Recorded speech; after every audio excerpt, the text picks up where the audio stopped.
let's move on here on the writer's block to In Case You Missed It. And Cedric, I don't know if people missed this, but LeBron, another milestone, yet another opportunity to talk about his place in the lexicon of great NBA players, huh?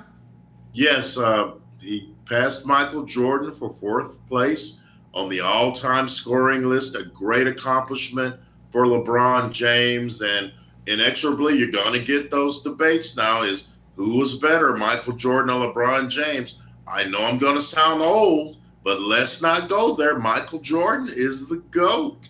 He is the greatest of all time.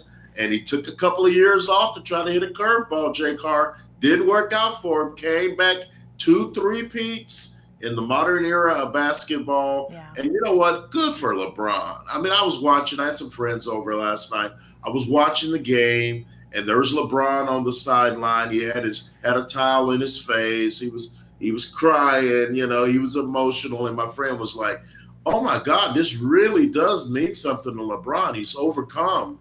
And I looked at my friend and I go, "No, he just looked down the bench and saw who was on his team. That'll make any man cry.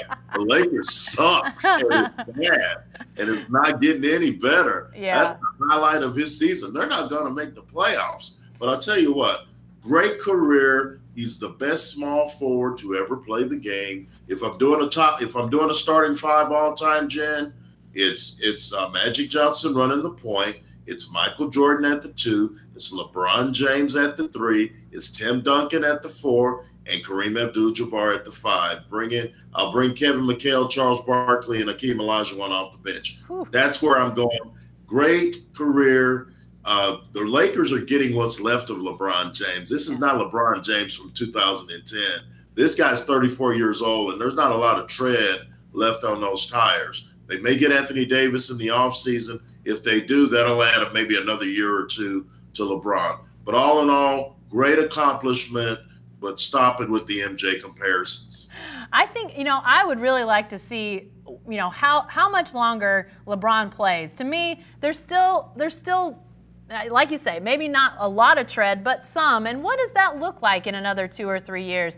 To me, yeah, everybody wants to have the debates about greatest and where they rank, as a guy's going through his career. I understand that, but I think it's worth waiting and seeing how long LeBron plays. To me, his ability to elevate teams has been the thing that, you just can't underestimate how much he's carried teams to great heights. Maybe not always to championships, but you look at some of those rosters that he was on the first time around with the Cavs, and they had no business making as deep a run as they did, even in an Eastern Conference that maybe wasn't top notch. But he carried those teams, and his ability to elevate is still one of the things that I think you can't underestimate with him. But it will be interesting to see if in the next couple of years, do the Lakers make some moves to try to give him more firepower to play with here these final years of his career. If not, we see how tough it is. The West is a minefield of